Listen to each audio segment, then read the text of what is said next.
ഇന്ന് ക്ലാസ്സുള്ള ദിവസമായിരുന്നു. സോ നമ്മൾ രാവിലെ തന്നെ കോളേജിലൊക്കെ പോയി.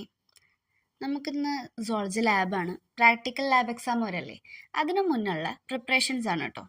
അപ്പോൾ ബ്ലഡ് സ്മിയർ ഉണ്ടാക്കാനായിരുന്നു. അപ്പോൾ ഞാനും കൈയൊക്കെ കുത്തി കുറച്ച് ബ്ലഡൊക്കെ എടുത്ത് വെച്ചിട്ടുണ്ട്. നമ്മളെ ബ്ലഡിൽ ആരൊക്കെ ഉള്ളതെന്ന് അറിയണ്ടേ. അപ്പോൾ അത് ചെയ്യുന്ന പരിപാടിയായിരുന്നു. അപ്പോൾ എല്ലാവരും സ്റ്റെയിനൊക്കെ ചെയ്തു, ഞാനും സ്റ്റെയിനൊക്കെ ചെയ്തു, സെറ്റ് ചെയ്ത് വെച്ചു. അപ്പോഴാണ് ഞങ്ങളെല്ലാവരും സെമിനാർ ഹാളിലേക്ക് വിളിച്ചത്.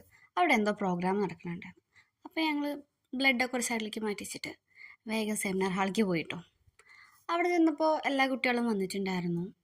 അവിടെ എത്തിയപ്പോഴാണ് മനസ്സിലായത് ആൻറ്റി ഡ്രഗ് ഡേയുടെ ഭാഗമായിട്ട് നമുക്ക് ചെറിയൊരു മീറ്റിംഗ് ഉണ്ട്, പിന്നെ കുറച്ച് പ്രോഗ്രാംസും ഉണ്ട്. അപ്പോൾ അതിന് വേണ്ടിയിട്ടായിരുന്നു ഞങ്ങൾ വെച്ചിട്ടുണ്ടായിരുന്നത്. പിന്നെ ഞാൻ മീറ്റിംഗ് ഓൺലൈനായിട്ടായിരുന്നു, മന്ത്രിമാരൊക്കെ സംസാരിക്കുന്നുണ്ടായിരുന്നു.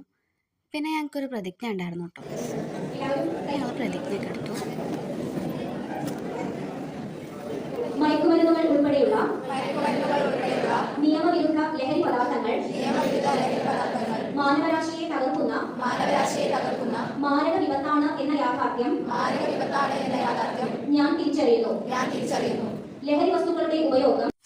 പിന്നെ ഇത് ഞങ്ങൾ ജൂനിയർ സ്റ്റുഡൻസ് സെറ്റ് ചെയ്ത് ഫ്ലാഷ് മോബും ഡ്രാമയൊക്കെ ഉണ്ടായിരുന്നു കേട്ടോ. അതൊക്കെ അടിപൊളിയായിരുന്നു. അവർ നല്ല രീതിയിൽ തന്നെ പ്രസൻറ്റ് ചെയ്തിട്ടുണ്ടായിരുന്നു. അങ്ങനെ നമ്മളും ഡ്രഗ്സിനെതിരാണ്, അപ്പം നമ്മളതെല്ലാം കണ്ടിരുന്നു. അങ്ങനെ പ്രോഗ്രാമൊക്കെ കഴിഞ്ഞു, ഞങ്ങൾ അവിടെ നിന്ന് ഇറങ്ങി.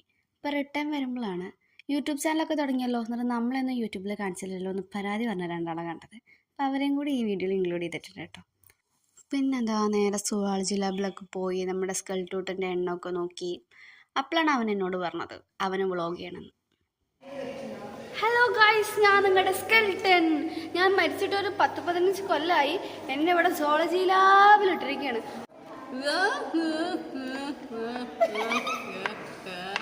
അങ്ങനെ നമ്മുടെ സ്കൾട്ടൂട്ടിൻ്റെ വ്ളോഗൊക്കെ കഴിഞ്ഞിട്ട് നമ്മൾ ബ്ലഡ് സ്മിയർ പിന്നെ നോക്കി. എല്ലാവരുടെ ബ്ലഡും ലിംഫോസൈറ്റും മോണോസൈറ്റും ഒക്കെ ഉണ്ടായിരുന്നു കേട്ടോ. നമ്മുടെ ബ്ലഡിലുണ്ട്. അപ്പം പരിപാടിയൊക്കെ കഴിഞ്ഞു നേരെ കോളേജിൽ നിന്ന് ഇറങ്ങി. ഇന്നാണെങ്കിൽ നമ്മളെ കൂട്ടി അപ്പു വന്നിട്ടുണ്ടായിരുന്നു കേട്ടോ. അപ്പോൾ പിന്നെ ഞങ്ങൾ രണ്ടാളും ഇങ്ങനെ വരുമ്പോഴാണ് മഴ, നല്ല മഴയായിരുന്നു. അപ്പോൾ ഞങ്ങളൊരു കടയിൽ കയറിയിരുന്നു. അവിടെ ആണെങ്കിലോ സർബത്ത് ഉണ്ടാക്കുന്നുണ്ട്. അപ്പോൾ 2 സർബത്ത് കുടിക്കല്ലേ. അപ്പോൾ ഞങ്ങളും അങ്ങനെ 2 സർബത്ത് കുടിച്ചു. ഞാനൊരു ഗ്രീൻ ആപ്പിളും അപ്പോൾ ഒരു പാഷൻ ഫ്രൂട്ടാണ് കേട്ടോ കുടിച്ചത്. അത് കഴിഞ്ഞ് ഞങ്ങൾ നനഞ്ഞു കുടിച്ച് നേരെ വീട്ടിലേക്ക് വന്നു. അപ്പോൾ ഓക്കെ, ബൈ.